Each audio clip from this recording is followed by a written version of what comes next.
Yay! Finally, I'm an American citizen. And so this is the one I've been preparing for the past month, where I had to study 100 questions, and these are the exact questions that she asked me. Hey guys, welcome to this week's vlog. I hope you are doing well today. Today, I'm super excited to share with you a very important journey and experience that I hope would be helpful to a lot of our viewers, especially in the Philippines and people that are outside the United States. So in this video, I will be talking about my journey in obtaining US citizenship from the time that I got my green card all the way to just like a few days ago when I just passed my US citizenship. For my Filipino and international viewers who are thinking of applying for US citizenship, this video is for you. So make sure to stay until the very end, because I'm going to talk about my personal experience, real life experience, and how you can use this to prepare for your application for US citizenship. So 3 years ago, I got my green card on the mail. It was definitely a long journey, and so today I will be talking about how I got my US citizenship. Not much about getting my green card, because that was more than 3 years ago, and I know times have changed, and so I'm pretty sure there's a lot of other videos that you can find about that. But for the US citizenship, I really want to experience it because this is updated. It literally just happened this year and a few days ago, and so I know it will be really helpful for those that are wanting to apply for US citizenship. Okay, I'm gonna talk about what makes you eligible to apply for US citizenship. First of all, one of the ways to get US citizenship is you need to have a green card for at least 5 years or 3 years if you're married to a US citizen. So in my case, I'm married to a US citizen, so I only had to wait 3 years from the time I got my green card to be eligible to apply for it. Another eligibility is you have to be 18 years old and older. You should have lived in the United States for a long periods of time and avoiding being gone for more than 6 months. And lastly, you need to have a good moral character and a good understanding of US government and history. I'm going to talk more about this in the later part of this video. Okay, now I'm going to talk about the application process and how long it took me to do everything and every step of it. Applying for US citizenship for me was so much easier than when I applied for my green card a few years ago. When I applied for my green card, it took me weeks to get all the documents, to do the whole application, to fill out all the forms. There were so many forms that I have to fill out. It definitely took me weeks before I can even send it to them. So back then, I couldn't even do it all online. I had to physically mail it to the USCIS office. But with this application that I recently did for my US citizenship, it only took me 1 day to do the whole application. It wasn't even the whole day, but a couple hours out of that day. I would say like maximum 4 hours of that whole day. I didn't feel tired. It was definitely very smooth, and the best part is it's all online. This is the website where you need to go to start applying.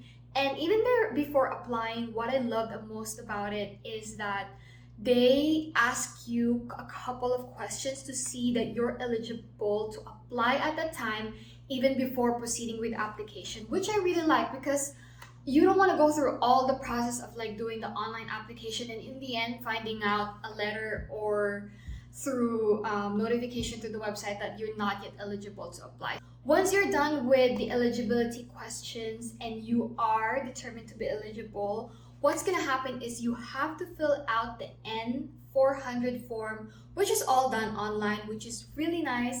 And along with this, throughout their website, you need to upload all the important documents. The website is very straightforward on what they ask from you, and uploading it is super easy. But some of the documents that I needed to upload are copies of our passport, copies of my green card, tax document, bank documents, my husband's marriage certificate, anything that is related to our marriage, anything related to traveling the past years, and yeah, just all those documents. And then once you're done, in the end, the website is definitely gonna ask you to pay. So there is a payment for this application, and I only had to pay $650. I think normally it's $750, but that included the biometrics. But for some reason, I didn't have to do my biometrics. I think because I recently did it, so I don't need to go to a USCIS office and for them to get my fingerprints. But for this one, I didn't have to do it, so I only had to pay $650. But if you have to do your biometrics, it's $650 plus $85. After finishing my application, then comes the waiting part. So how long did it take for me to get a notice after my application? And so now I'm gonna talk about what I experienced in waiting for my notification letter and when I could go for my interview from the time that I submitted my application. It might be a different story if you forgot to upload any important document, and so that might affect your wait time longer. With that, I didn't receive a letter of notification for my interview, USCIS naturalization interview, until May of 2023. So that is 6 months, which is not bad. I've heard of people getting it earlier, but I definitely heard more people in the past waiting longer, especially with like what happened the past years with the pandemic and everything. But 6 months into getting my notification, it was definitely faster than I expected. But here comes the roadblock. So when I got my notification in May 2023, previously when I applied in November 2022, we were currently living in LA.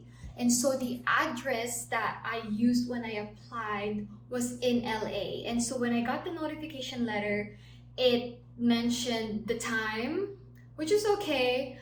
What I need to bring was okay, but the location was in LA. And at that time, we were already moved to Hawaii. And so what I did is I had to call USCIS right away.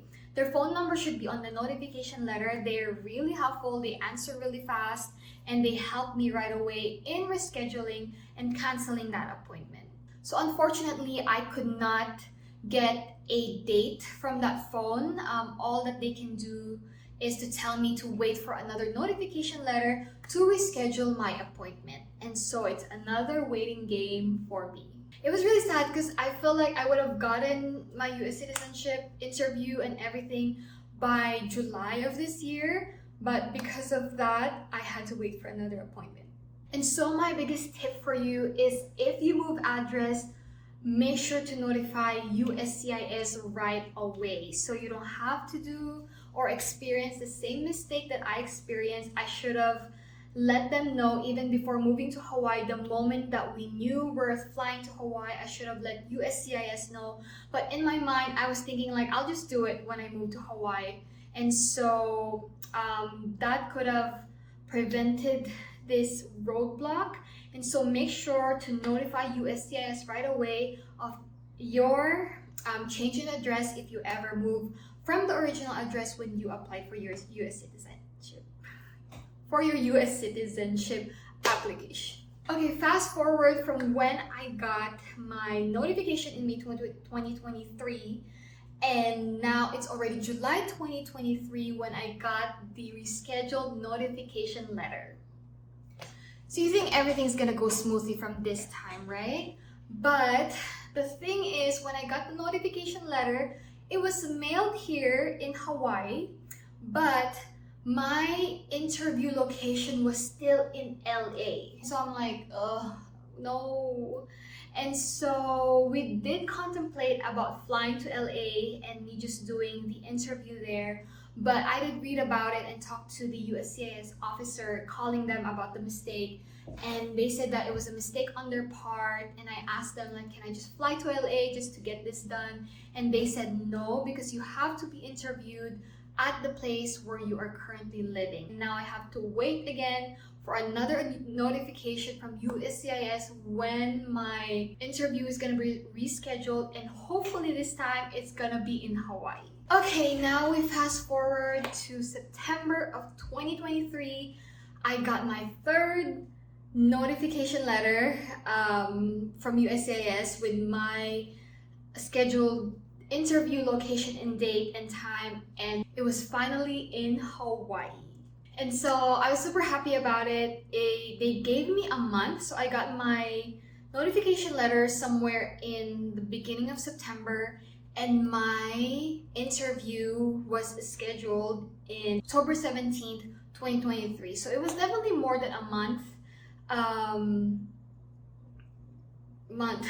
It was definitely more than a month difference. So I can definitely and fully prepare for it. It's not like it's like next week or 2 weeks, which I'm kind of glad, because there's a lot of things to prepare for this interview. And that's what I'm going to be talking about with you in the next couple parts of this video. So make sure to stay until the very end for more and very important tips to prepare for your US citizenship. There are two main things that I definitely prepared for. The first one is the US History and Government test, or what they also call the civics test.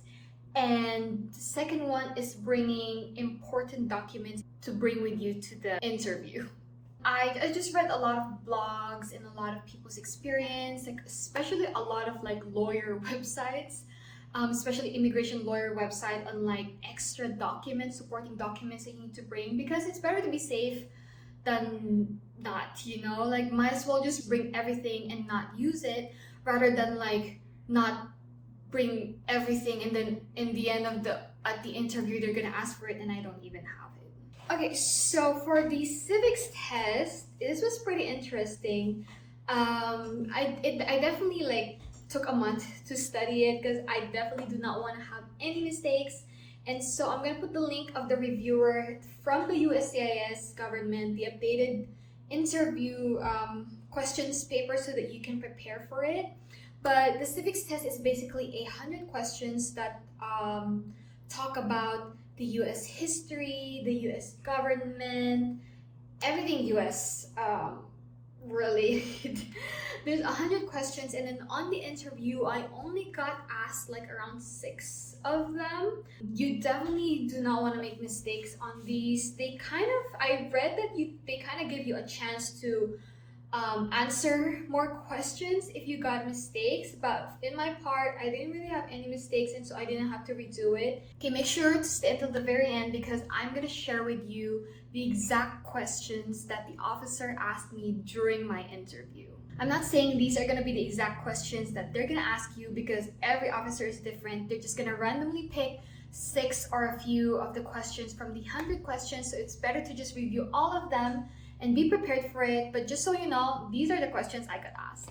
Okay, so I arrived at my interview 30 minutes before my scheduled interview, and I didn't really get called after an hour. So my interview was 12:30. I arrived at 12 at the USCIS place in Honolulu, and I didn't really get called by the officer until like around 1 p.m. The USCIS location here in Honolulu and the people that are working there are really nice. Like from the moment that you get there, they welcome you. Like even when I was like checking in, like one of the guys came up to me and like say like, "Are you ready? You can do this." And he was even giving me practice questions on like what are the questions that are gonna be asked. And so I definitely felt more confident. I definitely felt more at ease. I don't know about other locations, but Honolulu USCIS, like the staff there are really nice. And so that definitely gave me more comfort and at ease to proceed with my application. Okay, so yes, so I waited for about 30 minutes after my scheduled time before an officer called me in. She was super nice. She invited me to her office. So it's just me and her. Once you get into the room, you're gonna have to take an oath of I don't know what's the word, but you're basically gonna make a promise to say everything that is truth. Actually, I forgot to tell you guys that there's also gonna be a speaking and reading test while you're there. When I did that, I actually thought that I have to do this long test that I have to like actually write on a paper. But what happened was with my reading test, the officer just put a one sentence on the screen for me to read. And the sentence was basically, what state has the most population? That's it. That was my reading test. And then after that, you get tested on your writing test. And so for this one, I thought it was gonna be this test as well, that where I have to write a paragraph. But the officer just basically put a screen in front of me where I can like draw. And so she just basically asked me to write this following sentence. California is the state with the most population. I think that was the sentence. I think that might not be exactly word per word, but it's basically the answer to what I read. And so I just wrote on the tab in front of me that California is the state with the most population. So I think this is just a way for them to see that you are, you can do conversation in English. It's not a hard test, to be honest with you. You don't really have to prepare for it if you can do basic English or speak and write basic English. So the reading was just one sentence and the writing was just one sentence. And so after that comes the civics test. And so this is the one I've been preparing for the past month, where I had to study 100 questions.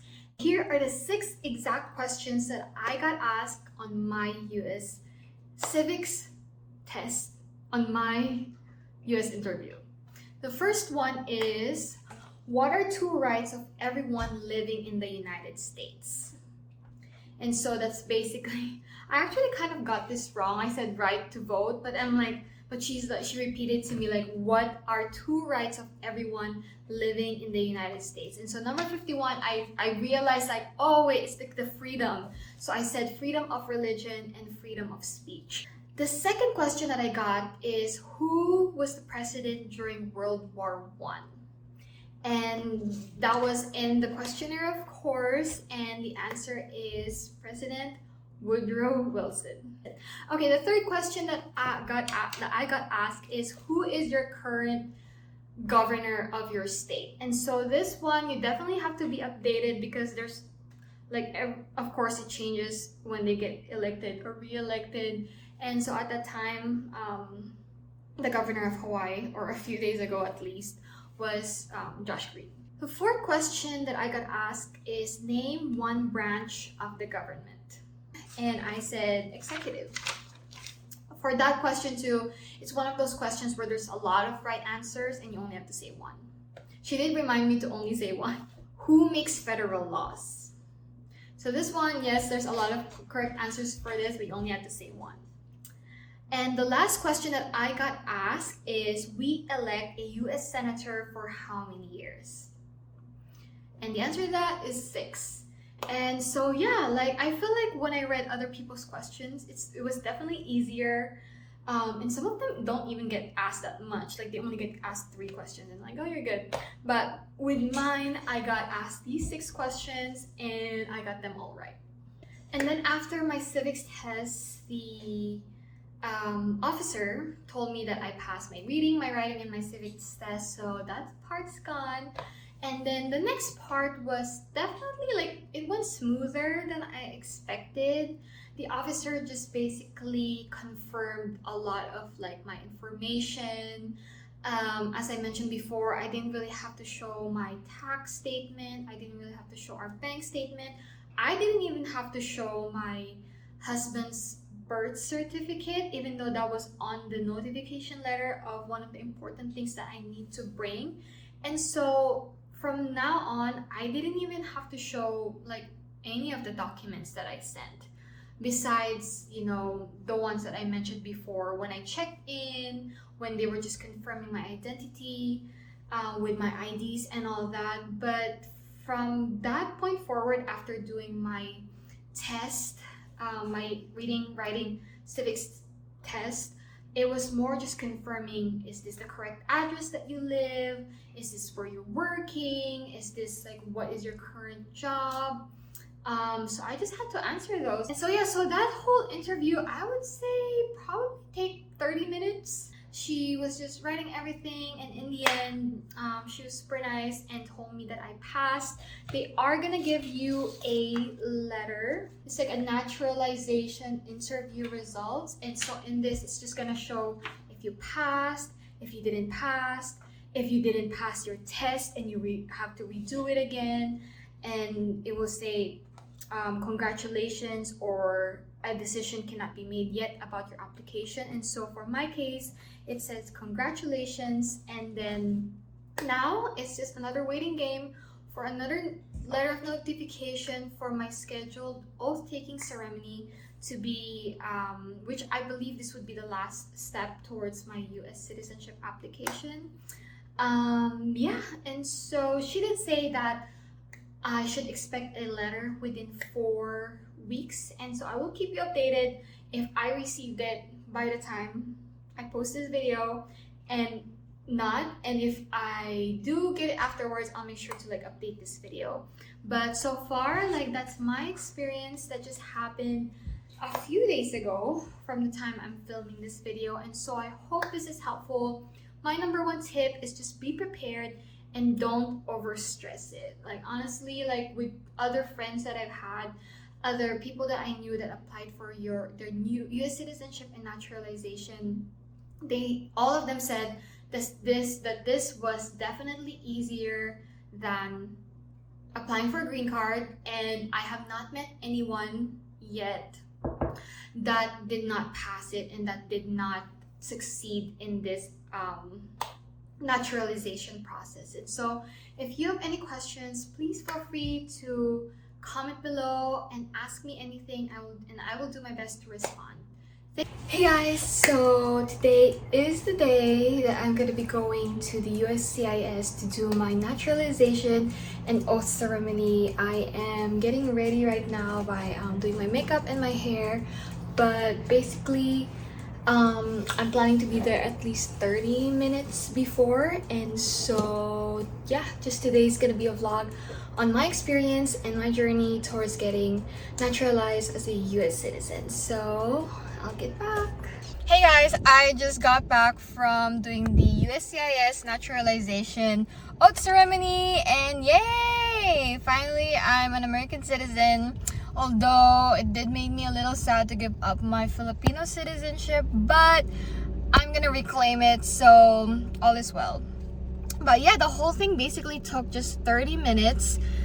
It was really fast. We basically just did an oath ceremony, which basically includes doing a pledge of allegiance, hearing a message from the current president of the United States, and then they give you a certificate that you need to check. Make sure once they give you the certificate to make sure your name, your birth date, your gender, your marital status, and all the information about you is correct, because you need to have it changed before you leave the center, or else it costs a lot of money to have it changed on another day. But other than that, it was really good. It was really fast. Yeah, I was there 30 minutes before it started. There were 41 of us that were naturalized today, and so yeah, I'm just super excited to get my passport so I can finally travel, and then the next step would be reclaiming my Filipino citizen. So thank you so much guys for watching this. If you have any question about the process and all that, my experience, and if you need any advice or tips, just comment down below, and hope to see you on the next vlog.